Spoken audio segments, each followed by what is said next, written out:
हम सभी उत्साहपूर्वक पाठशाला में मना रहे हैं। आज के इस गणतंत्र दिन के लिए हमें अतिथि के रूप में जो दादा मिले हैं वो रामनाथ दादा आहेत। मैं उनको विनंती करता हूं कि वो मंच की तरफ आए। उन्हीं के साथ हमारे प्रधानाचार्य अन्ना, उन्हीं को भी मैं आमंत्रित करता हूं कि वो मंच की तरफ आए।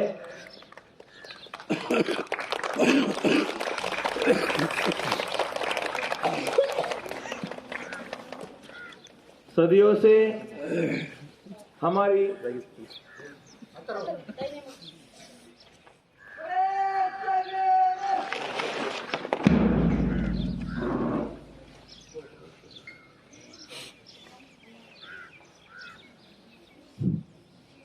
सदियों से हमारी परंपरा रही है कि हम प्रजा का सुख, प्रजा की समृद्धि जिस राज्य में हो ऐसा राज चलाए। राजा भी यही चाहते थे कि ऐसा राज्य हो जो प्रजा के हित में हो, प्रजा की समृद्धि में हो। यही राज राम राज्य कहलाता है और सदियों से हम भारत में राम राज प्रस्तापित करना चाहते हैं। हजारों साल पहले हम इसी तरह से गणतंत्र में जीते थे। बाद में कुछ सालों में थोड़ा सा गड़बड़ी हो गई थी। फिर से छत्रपति शिवाजी महाराज ने उस गणतंत्र को दोबारा खड़ा किया। उसके बाद कुछ कारणों से हमारी स्वतंत्रता छीन ली गई। बाद में जब हम 1947 में स्वतंत्र हुए तब फिर से हमने ये तय किया कि भले ही हम अलग अलग भाषा बोलते होंगे, भले ही हम अलग अलग पहराव करते होंगे, लेकिन हमारा देश एक रहे, हमारी संविधान एक रहे। हम सभी एक होके इस स्वतंत्र ऐसे भारत में जिए और इसीलिए हमने खुद का ऐसा एक संविधान खड़ा किया और वो संविधान आज 140 करोड़ लोग अपना रहे हैं। उस संविधान के ऊपर पूरा भरोसा रखते हुए हम सभी उसी को फॉलो कर रहे हैं और यही जो गणतंत्र हमने अपनाया है उसी को बार बार याद करने के लिए हम ये गणतंत्र दिन मनाते हैं। मैं माननीय प्रधानाचार्य को और अपने अतिथि रामनाथ दादा को विनंती करता हूं कि वो ध्वजारोहण करें।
भारत माता की जय।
एक साथ वैदिक राष्ट्रगीत शुरू करके शुरू कर।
परेड सावधान, परेड सॉन्ग चल।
जब जब हम बुलाते हैं या तो उनको लगती है कि अभी जरूरत है तो हाजिर हो जाते हैं।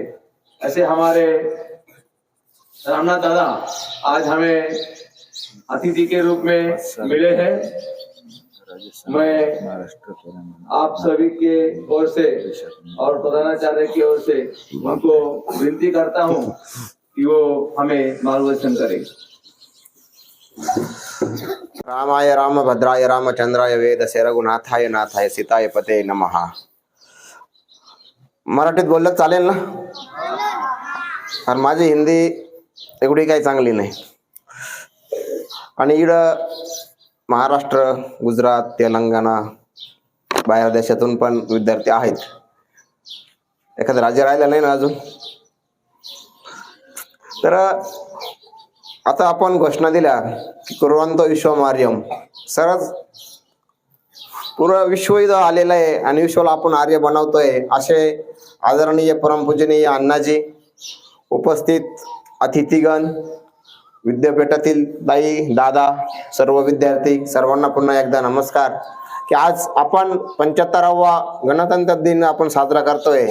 या प्रस्तावनेमध्ये आपल्याला सांगितलं दादांनी की आपला भारत असा एक सुजलाम सुफलाम शस्य श्यामलम, मला जसं आपण ते गीतात म्हणतो की असा आपला भारत होता. अशा भारतामध्ये सोन्याचा धूर निघत होता आणि सगळं सुख संपन्न सगळं असताना आणि भारताचा GDP जगामध्ये 1 नंबर असताना ही काही दुष्टचक्र भारतावर फिरली आणि अनिष्ट प्रथा, रूढी आणि याच्या आपसामधला वाद याच्यातून बऱ्याचशा क्लेश तयार झाले आणि भारतचा काही भाग आपण म्हणतो की 700 वर्ष, त्याच्यानंतर भारताचा काही भाग, संपूर्ण भाग भारताचा कधी पारतंत्र्य झाला नव्हता, तर काही भाग पारतंत्र्यात गेला. म्हणून असा जो स्वातंत्र्य मिळवण्यासाठी जे खूप खूप बळी गेले, खूप जणांनी आपलं आयुष्य सोडलं, काहींनी घरदार सोडलं, अशाच्यातून 1947 साली स्वातंत्र्य भेटलं. आणि मग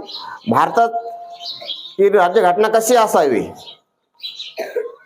आता प्रस्तावनेत आपण ते ऐकलं, कॉन्स्टिट्यूशन म्हणतो आपण त्याला, की ती कशी असावी, की त्याचा अंमल कसा असावा. आणि तो 26 जानेवारी 1950 पासून तो सुरू झाला. तर आता सुरू झाला, आपण तो फॉलो करतोय, मानतोय. त्यात ह्यानुसार आता याला 75 वर्ष पूर्ण झालेले आहे आणि तो आनंद उत्सव साजरा करण्यासाठी आपण एकत्र आलेलो आहोत. त्याची जर आपण पार्श्वभूमी बघितली तर भारत स्वतंत्र असताना सगळं सुजलाम सुफलाम असताना पारतंत्र्यात का गेला, ही फार मोठी विचार करण्यासारखी गोष्ट आहे. जेव्हा आपसात दुही तयार होते, तर आपण सध्या आता डोक्यामध्ये सगळी रामधून आहे. 22 तारखेला आदरणीय मोदींनी श्रीरामोजी प्राण प्रतिष्ठा केली. आपण ते सगळ्यांनी तो कार्यक्रम बघितला की त्या राम मंदिरासाठी 500 वर्ष संघर्ष करावा लागला आपल्याला. किती विशेष गोष्ट आहे. आणि हा संघर्ष पेटवत ठेवला कोणी, की जे ऋषी मुनी संत, असा तो राम. त्याचं मंदिर का पाहिजे, खरंच राम मंदिराची गरज होती का? हो होती. की आपल्याला माहिती आहे की वाल्मिकी, वशिष्ठ, विश्वामित्र यांनी एक असं राज्य असावे की ज्याला आपण रामराज्य असं म्हणतो. आणि ज्यावेळेस भारत स्वतंत्र झाला त्यावेळेस पण असं वाटलं की रामराज्य येईल. आणि ते रामराज्य येण्यासाठी किती जणांनी प्रयत्न केले, खूप लोकांनी प्रयत्न केले. की असंच आपलं एक गुरुकुल होतं विश्वामित्रांचं. विश्वामित्रांचे शिष्य किती आपल्याला माहित आहे, दोघच, राम आणि लक्ष्मण. आणि त्यांनी अयोध्या सोडून आपल्या इकडं आले, इथं आपल्या या भूमीत राहिले.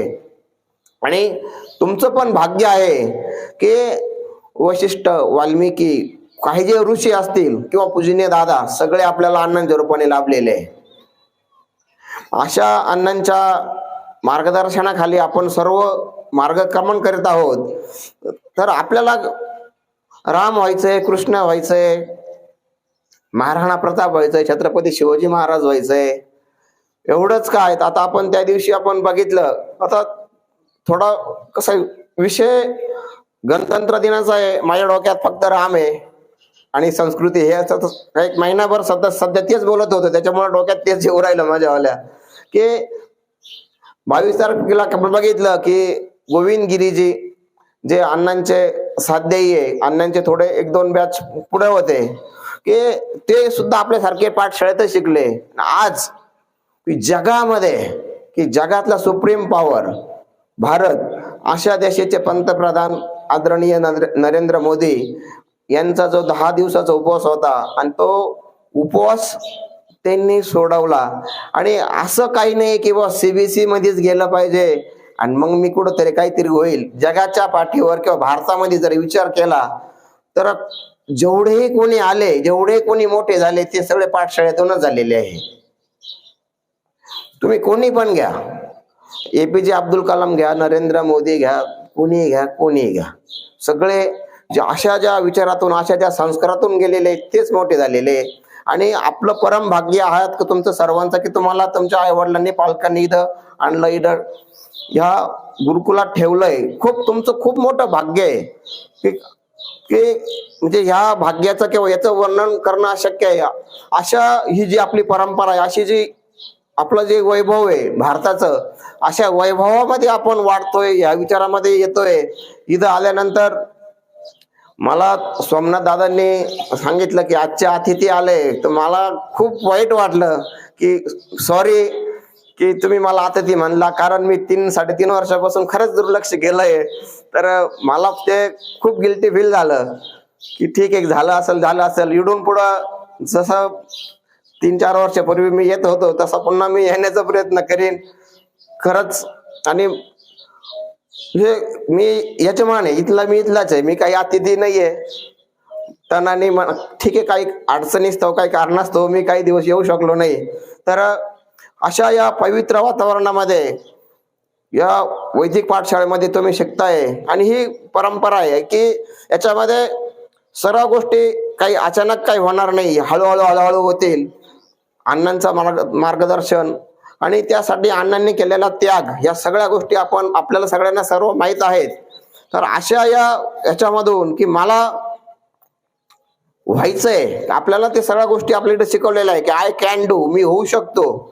की एक सामान्य पाठशाळेतला विद्यार्थी काय करू शकतो, एक सामान्य गुरुकुलातला विद्यार्थी काय करू शकतो, एक सामान्य विश्वामित्राचा विद्यार्थी राम लक्ष्मण काय करू शकतो, हे सगळं आपण बघितलेलं आहे. मग अशा या सगळ्यांमध्ये की मला सुद्धा असं व्हायचंय की आय कॅन डू. ठीक आहे, मी कुठेही जाईन, जगाच्या पाठीवर कुठेही असेल, पण माझी ओळख ही माझी संस्कार निकेतन एक वैदिक पाठशाळा हीच असली पाहिजे.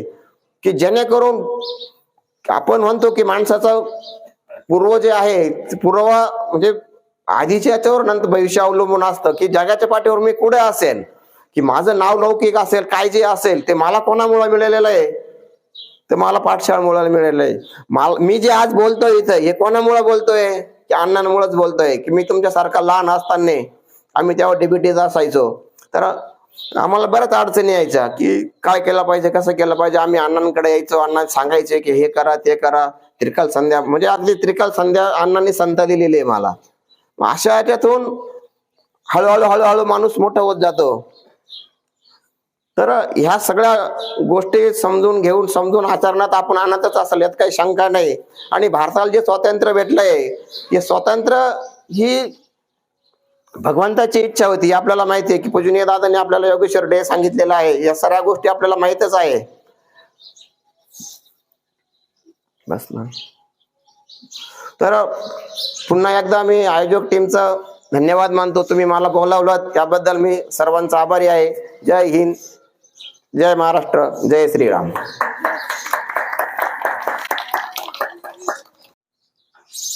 अनमोल असं मार्गदर्शन आपल्या सर्वांना केलं. ज्या पद्धतीने आपण पाठशाळेमध्ये वाढत आहोत आणि पाठशाळेची गरज का आहे, पाठशाळाच का, अण्णांकडे आपण कुठल्या रूपाने बघावं, अशा अनेक गोष्टींचा उलगडा रामदादांनी केला. त्यांचे स्वतःचे काही अनुभव त्यांनी शेअर केले. मी त्यांचे पुन्हा त्याचा आभार मानतो की त्यांनी वेळ काढून पाठशाळेत आले आणि आपल्याला मार्गदर्शन केलं.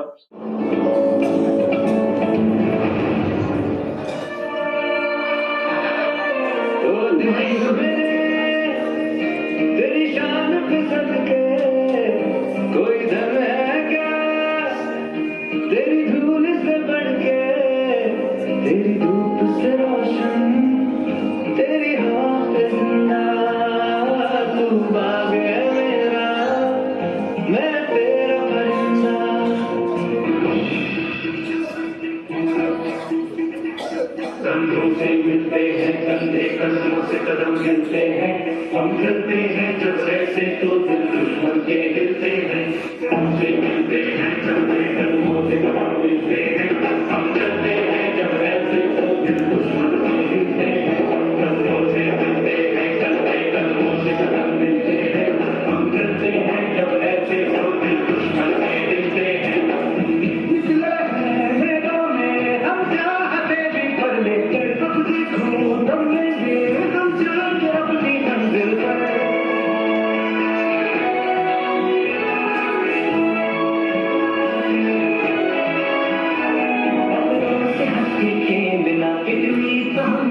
हिम्मत है उड़े कलाई मौत की कितनी तो हमें ताकत है हम सरहदों के वास्ते लोहे की दीवार है हम दुश्मनों के वास्ते होशियार है तैयार है अब जो भी हो शोला बनके कंधर है पिघलाना अब जो भी हो बादल बनके पर है छाया हम से मिलते हैं चलते कदमों से कदम मिलते हैं हम चलते हैं चलते से तो दुश्मन के हिलते हैं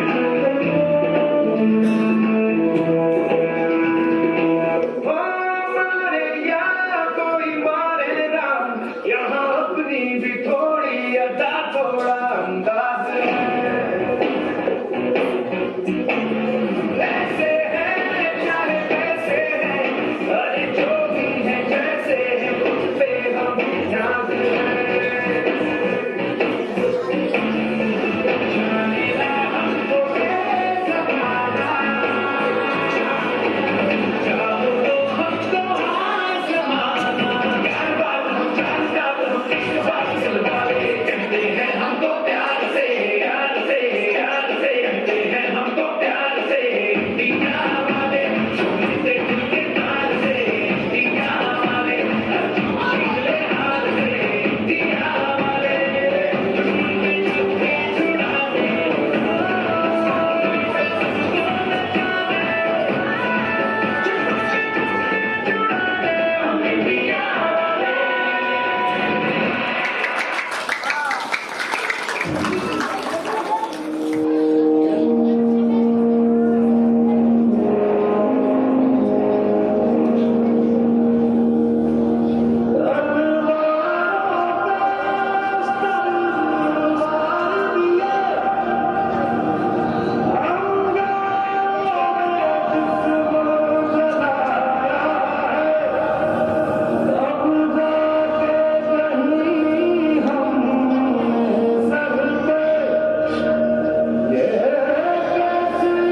से जुनून तक रह जाना हर कतरा बोल रहा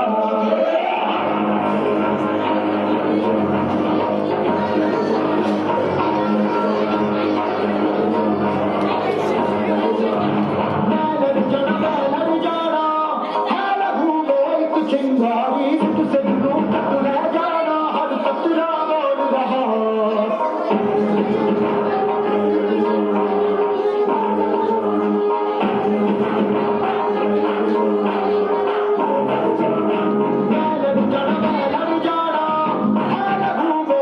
चिंगारी से जुनून तक रह जाना हर कतरा बोल रहा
आंख खोले